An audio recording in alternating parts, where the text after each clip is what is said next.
Hi everyone, welcome back to my channel Charithya's vlog. ಏನು ಮೊದಲೇ dancing videos ಹಾಕ್ತಿದ್ದೀನಿ ಅಂತನಾ? ಹೌದು, ಇದು ಚಿಲ್ಡ್ರನ್ಸ್ ಡೇ ಸ್ಪೆಷಲ್. ಆ್ಯಕ್ಚುಲಿ ನಮ್ಮ ಅಪಾರ್ಟ್ಮೆಂಟಲ್ಲಿ ಎಲ್ಲ ಮಕ್ಕಳನ್ನು ಸೇರಿಸಿ ಒಂದು ಕೇಕ್ ಕಟ್ಟಿಂಗ್ ಸೆಲೆಬ್ರೇಷನ್ ಮಾಡಿದ್ವಿ ಮಕ್ಕಳಿಗೋಸ್ಕರ ಅಂತ. ಹಾಗೆ ಎಲ್ಲರ ಜೊತೆ ಸೇರಿಕೊಂಡು ಡ್ಯಾನ್ಸ್ ಮಾಡ್ತಾಯಿದ್ರು. ಸೊ ಅವ್ರದ್ದೇ ಸ್ಟೆಪ್ಸು, ಅವ್ರದ್ದೇ ಒಂದು ಖುಷಿ, ಅವ್ರದ್ದೇ ಒಂದು ನಗು. ಆ ಸಂತೋಷದ ಮುಂದೆ ಏನೂ ಇಲ್ಲ. ಅವರ ಒಂದು ದಿನಾಚರಣೆನ ಅವರೇ ಸ್ಪೆಷಲ್ಲಾಗಿ ಡ್ಯಾನ್ಸ್ ಮಾಡಿ ಸೆಲೆಬ್ರೇಟ್ ಮಾಡ್ಕೋತಾ ಇದ್ರು. ಸೊ ಅವ್ರ ಹ್ಯಾಪಿನೆಸ್ನ ನೋಡಿ ನಾವು ಕೂಡ ಹಾಗೆ ಸೆಲೆಬ್ರೇಟ್ ಮಾಡ್ತಾ ಇದ್ವಿ.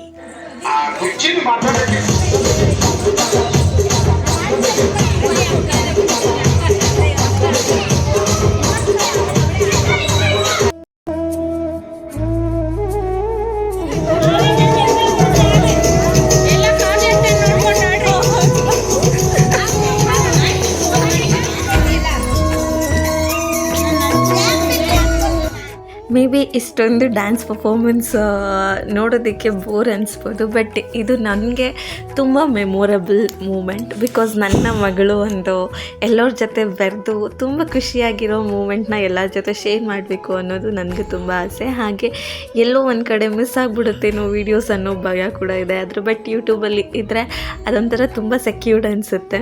That's why this video is too special for my heart. ನನಗೆ ಆ್ಯಕ್ಚುಲಿ ಇದು ತುಂಬ ಸರ್ಪ್ರೈಸಿಂಗ್. ಬಿಕಾಸ್ ನನ್ನ ಮಗಳು ನಾನಿದ್ರೆ ಯಾರ ಜೊತೆನೂ ಅಷ್ಟು ಹೋಗೋದೇ ಇಲ್ಲ. ಬಟ್ ಫಸ್ಟ್ ಟೈಮ್ ಎಲ್ಲರ ಜೊತೆ ಹೀಗೆ ಮಿಂಗಲ್ ಆಗಿ ಕುಣಿತಿದ್ದ ನೋಡಿ ಅಂತ ನಾನಂತೂ ಫುಲ್ ಹ್ಯಾಪಿ.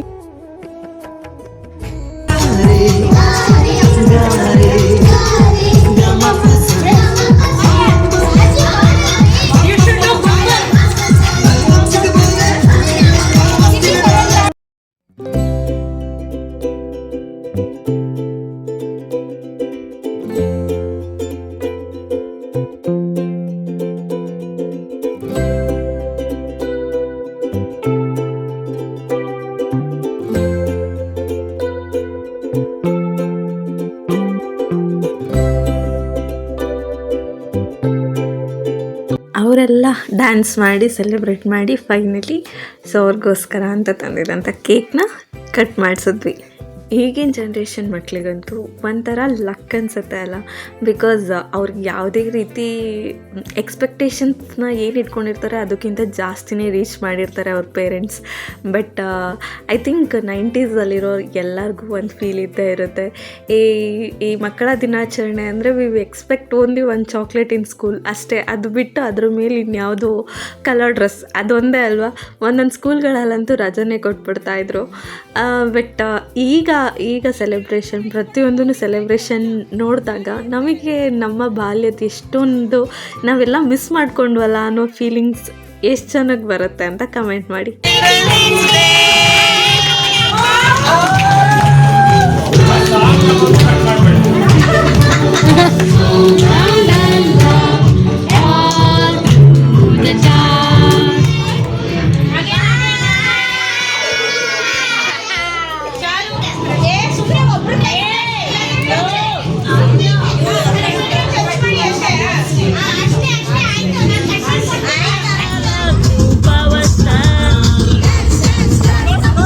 ಮಕ್ಕಳ ದಿನಾಚರಣೆ ಅಂದರೆ ಅಪ್ಪು ಸಾಂಗ್ ಇಲ್ದಿರೆ ಹೀಗೆ ಎಂಡ್ ಆಗುತ್ತೆ. So with Appu songs celebration was end. ಅದಾದಮೇಲೆ ನೆಕ್ಸ್ಟ್ ನನ್ನ ಮಗಳ ಕೈಗೆಲ್ಲ ಫುಲ್ ಮೆಹಂದಿ ಸೆಲೆಬ್ರೇಷನ್.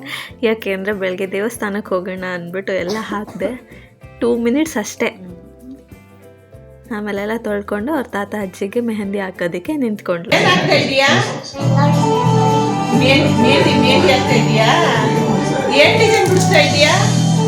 ಕಿಚ್ತವಳೆ ಡಿಸೈನ್ ಅಂತೆ. ಡಿಸೈನ್ ಆಗ್ತಾ ಇದೆಯಾ? ಸೊ ನಾವು ಹೋಗ್ತಾ ಇದ್ದಿದ್ದು ಮಹದೇಶ್ವರನ ಬೆಟ್ಟಕ್ಕೆ. ನಾನಂತೂ ಇದು ಫಸ್ಟ್ ಟೈಮ್ ಮಹದೇಶ್ವರ ಬೆಟ್ಟಕ್ಕೆ ಹೋಗ್ತಾ ಇದ್ದಿದ್ದು. ಸೊ ಮಾರ್ನಿಂಗ್ ಸ್ವಲ್ಪ ಬೇಗ ಎದ್ದು ರೆಡಿ ಆದ್ವಿ. ಬಿಕಾಸ್ ಬೇಗ ಹೋದರೆ ದರ್ಶನ ಬೇಗ ಆಗುತ್ತೆ ಅಂತ. ಸೊ ಇದು ಇವತ್ತಿನ ರಂಗೋಲಿ ಹೇಗಿದೆ ಅಂತ ಕಮೆಂಟ್ ಮಾಡಿ. ಮನೆಯಲ್ಲಿ ಪೂಜೆ ಮಾಡಿಬಿಟ್ಟು ನಾವು ಎಲ್ಲ ರೆಡಿ ಆದ್ವಿ. ಸೊ ನಾವು ಹೋಗ್ತಿದ್ದಿದ್ದು ನಾನು, ಅಪ್ಪ, ಅಮ್ಮ ಮತ್ತು ಚಾರು ಅಷ್ಟೇ. ಸುನಿಯವ್ರಿಗೆ ಕೆಲಸ ಇದ್ದಿದ್ದ ರೀಸನ್ಗೆ ಅವ್ರು ಬರ್ತಾ ಇರಲಿಲ್ಲ. ನಾವು ಮಾರ್ನಿಂಗ್ ಇಲ್ಲಿ ಮನೆ ಬಿಟ್ಟಾಗ ಐ ಥಿಂಕ್ ಒಂದು 6:30 ಆಗಿತ್ತು ಅನಿಸುತ್ತೆ. ಸೊ ಅಷ್ಟರಲ್ಲೇ ಹೊರಟ್ವಿ.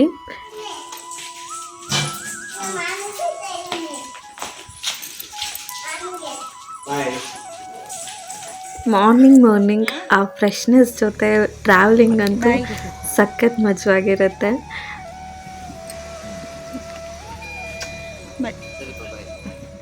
ಆ ಎಳೆ ಬಿಸಿಲನ್ನು ನೋಡ್ಕೊಳ್ತಾ ನಮ್ಮ ಟ್ರಾವೆಲಿಂಗ್ ಸ್ಟಾರ್ಟ್ ಆಯಿತು.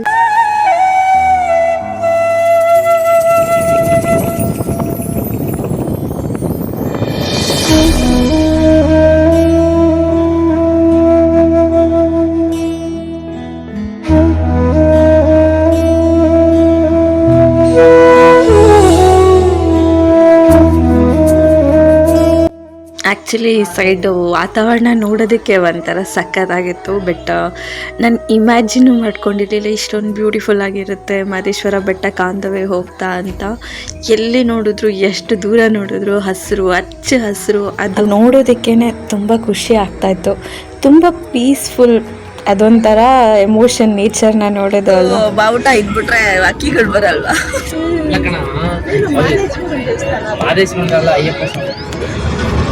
ಏನು ಇಷ್ಟೊಂದು ಜನ ಬಾಡ್ರ ಅಲ್ವಾ?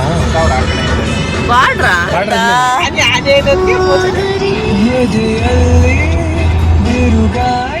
ಸೊ ಅದು ಇದು ಮಾತಾಡಿಕೊಂಡು ಫೈನಲಿ ಹಾಗೆ ಟಿಫನ್ ಮಾಡ್ಕೊಂಡು ಹೊರಡೋಣ ಅಂತ ಬಂದಿದ್ದು.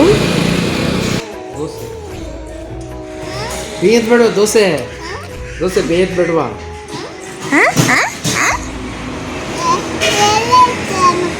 ಏನು ದೋಸೆ ಅಲ್ಲ ಹಾಕ್ಬೇಕಲ್ವಾ? ಏನ್ ದೋಸೆ? ಗಣೇಶ್ ತಾತ ಮನೆಗೆ ಹೋಗೋಣ ನಡಿಯಮ್ಮ ಅಂತಾರೆ. ಗಣೇಶ್ ತಾತ ಮನೆಗೆ ಹೋಗೋಣ ನಡಿಯಮ್ಮ ಯಾರತ್ರೂ ಹೋಗೋದಿಲ್ಲ ಜಾಸ್ತಿ. ಚಾರು ಅಲ್ವಾ ನೀನು?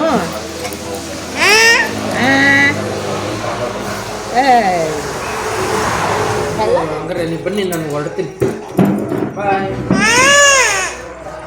ಎಲ್ಲೂ ಹೋಗಲ್ಲ ಇದು. ಎತ್ಕೊಂಡು ತಿನ್ನು.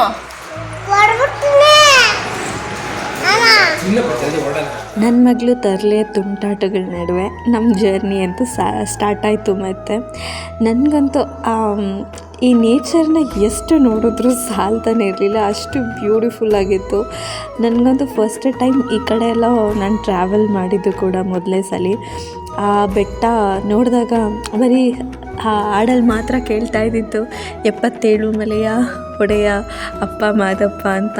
ಆ ಬೆಟ್ಟಗಳನ್ನ, ಆ ರೋಡನ್ನ, ಆ ಹಸಿರು, ಅದನ್ನು ನೋಡೋದಕ್ಕೆ ಅದೇನೋ ಒಂದು ಎಕ್ಸ್ಟ್ರಾ ವೈಬ್. ದೇವಸ್ಥಾನಕ್ಕೆ ಹೋಗ್ತಿದ್ದೀವಿ ಅನ್ನೋ ಒಂದು ಸಂತೋಷ ಈ ಒಂದು ನೇಚರ್ ಕೊಟ್ಬಿಡುತ್ತೆ ಅಂತ ಅನಿಸುತ್ತೆ. ಸೊ ಇಲ್ಲಿ ಮೊದಲು ದ್ವಾರ. ಐ ಫೆಲ್ಟ್ ಅದನ್ನು ನೋಡಿದ ತಕ್ಷಣ ಹತ್ರ ಆಗ್ತಿದ್ದೀವಿ ಅನ್ನೋ ಒಂದು ಫೀಲಿಂಗ್ ಅಂತೂ ಇರುತ್ತೆ. ಎಷ್ಟು ಚೆನ್ನಾಗಿರುತ್ತೆ ಅಲ್ವಾ. ಈ ಕ್ಯಾಮ್ರಾದಲ್ಲಿ ಪರ್ಫೆಕ್ಟಾಗಿ ಕ್ಯಾಪ್ಚರ್ ಆಗುತ್ತೋ ಇಲ್ವೋ ಗೊತ್ತಿಲ್ಲ, ಬಟ್ ನಮ್ಮ ಕಣ್ಣಲ್ಲಿ ನೋಡೋದಕ್ಕಂತೂ ಇಟ್ ಇಸ್ ಸ್ವರ್ಗನೇ ಇನ್ನೊಂದಾಗಿತ್ತು. ಇಲ್ಲಿ ನಮ್ಮ ಅಮ್ಮನ ಎಕ್ಸ್ಪೀರಿಯನ್ಸ್ ಅಂತೂ ಅಮೇಝಿಂಗ್ ಆಗಿತ್ತು ಫ್ರಂಟ್ ಸೀಟಲ್ಲಿ ಕೂತ್ಕೊಂಡು. ನನಗೆ ಓಡ್ಸರಿಗೆ ಗೊತ್ತಾಗುತ್ತೆ, ಅಲ್ಲಿ ಕೂತಿರೋರಿಗೆ ಭಯ. ನಮ್ಮಮ್ಮ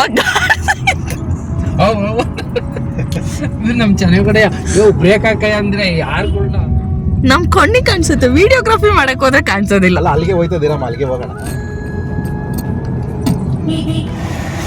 ನಮ್ಮ ಅಮ್ಮನ ರಿಯಾಕ್ಷನ್ ನಾನು ಹೆಂಗ್ ಕ್ಯಾಪ್ಚರ್ ಮಾಡಿದ್ರು ಸಾಲದು.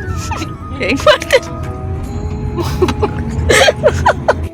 ಸೊ ನಾನು ಅಪ್ಪ ಸ್ವಲ್ಪ ನಮ್ಮಮ್ಮನ ರೇಗಿಸ್ಕೊಂಡು ಸೊ ನಮ್ಮ ಜರ್ನಿ ಅಂತೂ ಸಕ್ಕತ್ತಾಗಿತ್ತು. ಏನು ಅಂದರೆ ಅದು ಘಾಟ್ ಸೆಕ್ಷನ್ ಆಗಿರೋದ್ರಿಂದ ಅಮ್ಮಂಗೆ ತುಂಬ ಭಯ ಆಗ್ತಿತ್ತು, ಡೈರೆಕ್ಟ್ ಬಸ್ಗಳು ಬರ್ತಿದ್ದಾಗಲಿ ಅದನ್ನೆಲ್ಲ ನೋಡಿ. ಮತ್ತು ಫೈನಲಿ ಈ ಮಾದಪ್ಪನ ಮೂರ್ತಿ ನೋಡೋದಕ್ಕೆ 2 ಕಣ್ಣು ಸಾಲದು. ಸೊ ಫೈನಲಿ ನಾವು ಹೋಗೋಷ್ಟರಲ್ಲಿ 10:30 ಆಗಿತ್ತು.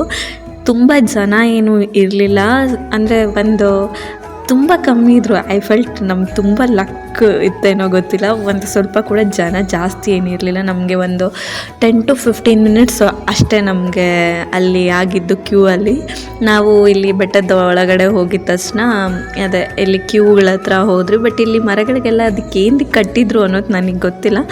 ಯಾರಿಗಾದ್ರೂ ಗೊತ್ತಿದ್ರೆ ದಯವಿಟ್ಟು ಕಮೆಂಟ್ ಮಾಡಿ ಯಾವ ರೀಸನ್ಗೆ ಅಲ್ಲಿ ಮರಕ್ಕೆ ಆ ಥರ ಕಟ್ಟುತ್ತಾರೆ ಅಂತ. ನೆಕ್ಸ್ಟು ಸೊ ನನ್ನ ಮಗಳಿಗಂತೂ ಹೇಗೆ ಅಂದರೆ ಫುಲ್ ಖುಷಿ. ಮಾದಪ್ಪನ ನೋಡೋಕ್ಕೆ ಹೋಗ್ತಾ ಇದ್ರೆ ಎಲ್ಲ ಹುಗೆ ಅಂತಿದ್ರು, ಅವಳು ಕೂಡ ಹಾಗೆ ಅಂತ ಇದ್ಲು. ಸೊ ಫೈನಲಿ ದೇವ್ರ ದರ್ಶನ ಎಲ್ಲ ಮುಗಿಸ್ಕೊಂಡು ಆಚೆ ಒಂದಷ್ಟು ಫೋಟೋ ಸೆಷನ್ಸ್ ಮಾಡೋಣ, ಹಾಗೆ ಒಂದು ಸ್ವಲ್ಪ ಪ್ರದರ್ಶನೆ ಮಾಡೋಣ ಅಂತ ಹೊರಟ್ವಿ. ನನ್ನ ಮಗಳು ನೋಡೋದೇ ಹೋಗಿಲ್ವಾ.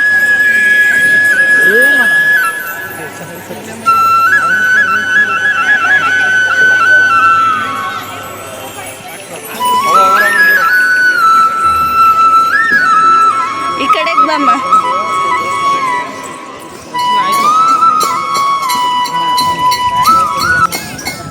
ನನಗೆ ಪರ್ಸ್ನಲಿ ತುಂಬ ಅನಿಸಿದ್ದೇನಪ್ಪ ಅಂದರೆ ಆ ದೇವ್ರನ್ನ ನೋಡೋಕ್ಕೆ ಹೋದಾಗ ನಮ್ಗೆ ಎಷ್ಟು ಖುಷಿ ಇರುತ್ತೋ, ಆ ದೇವ್ರನ್ನ ನೋಡಿದಾಗ ಎಷ್ಟು ಖುಷಿ ಇರುತ್ತೋ, ಹಾಗೆ ಹೋಗೋ ದಾರಿ ಇರುತ್ತಲ್ಲ ಅದನ್ನು ನೋಡೋದಕ್ಕೇ ಮನಸ್ಸಲ್ಲಿ ನಾವು ದೇವಸ್ಥಾನಕ್ಕೆ ಹೋಗೋದು ಫಸ್ಟ್ ಆಫ್ ಆಲ್ ಏನಕ್ಕೆ, ನಮ್ಮ ಮನಸ್ಸಲ್ಲಿರುವಂತಹ ಒಂದು ನೋವು ದುಗುಡಗಳೆಲ್ಲ ಕಳೀಲಿ ಅನ್ನೋ ರೀಸನ್ಗೆ.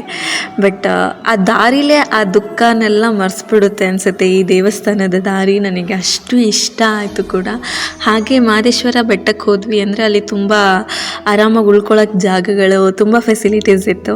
ಸೊ ಫೈನಲಿ ಈ ಗಂಟೆಗಳು ಕೂಡ ಪರ್ಚೇಸ್ ಮಾಡಿದ್ವಿ. ಇವಾಗೆಲ್ಲ ಫುಲ್ ಟ್ರೆಂಡ್ ಆಗಿತ್ತಲ್ಲ, ತುಂಬ ಪ್ರೀತಿಸೋರಿಗೆ ಅವರು ಕೈಗೆ ಕೊಡಬೇಕು ಅಂತ ಹೇಳಿದ್ರು ಅನ್ನೋ ರೀಸನಿಗೆ ತೊಗೊಂಡೆ. ನಮ್ಮ ಸುನಿಯವ್ರಿಗೆ ಮತ್ತು ನಮ್ಮ ಅಣ್ಣಂಗೆ, ನಮ್ಮ ಚಿಕ್ಕಪ್ಪಗೆ ಎಲ್ಲರಿಗೂ ಕೊಡಿಸ್ದೆ ನಾನು. ದೆನ್ ಹೊರಟ್ವಿ. ಸೊ ಇಲ್ಲಿ ಬಂದು ಅದೆಲ್ಲ ಉಳ್ಕೊಳ್ಳೋದಕ್ಕೆ ಅಂದ್ಬಿಟ್ಟು ತುಂಬ ರೂಮ್ಸ್ಗಳು ಕೂಡ ಇದ್ದಾವೆ ಮಹದೇಶ್ವರ ಬೆಟ್ಟದಲ್ಲಿ. ನಾನು ಅದು ಅಬ್ಸರ್ವ್ ಮಾಡಿದ್ವಿ.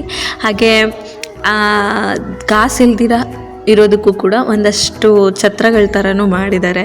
ತುಂಬ ಅಂದರೆ ತುಂಬ ಚೆನ್ನಾಗಿದೆ. ಮತ್ತು ಹಾಗೆ ಮಹದೇಶ್ವರ ಬೆಟ್ಟಕ್ಕೆ ತುಂಬ ಜನ ಕಾಲ್ನಡಿಗೆಯಲ್ಲೂ ಕೂಡ ಹೋಗ್ತಾರೆ. ಬಟ್ ಟ್ರಾವೆಲಿಂಗ್ ಟೈಮಲ್ಲಿ ತುಂಬ ಪ್ರಾಣಿಗಳು, ಮೀನ್ಸ್ ಕೋತಿಗಳು ಎಲ್ಲದನ್ನು ನೋಡ್ಬೋದು. ಈ ಟ್ರಾವೆಲ್ ಮಾಡೋರು ಅದೊಂದು ತಪ್ಪನ್ನು ಮಾಡ್ತಾ ಇರ್ತಾರೆ. ಬಸ್ಸಲ್ಲಿ ಹೋಗೋರೆಲ್ಲರೂ ಏನು ಮಾಡಿಬಿಡ್ತಾರೆ, ತಿಂದಿರೋದನ್ನ ಪ್ರಾಣಿಗಳಿಗೆ ಅಂತ ಎಸ್ಬಿಡ್ತಾರೆ ಹಿಂದೆ ಗಾಡಿಯಲ್ಲಿ. ಬರೋರಿಗೆ ಅದು ತುಂಬ ಪ್ರಾಬ್ಲಮ್ ಆಗುತ್ತೆ ಅನ್ಸುತ್ತೆ. ಇದು ನಾನು ನನಗೆ ಕೊಡ್ಸಿರೋದು,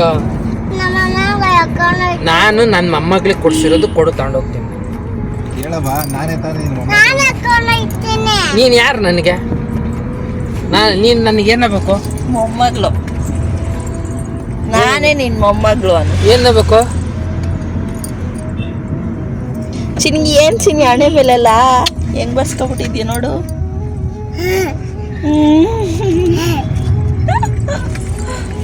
ಮಹದೇಶ್ವರ ಇಲ್ಲಿ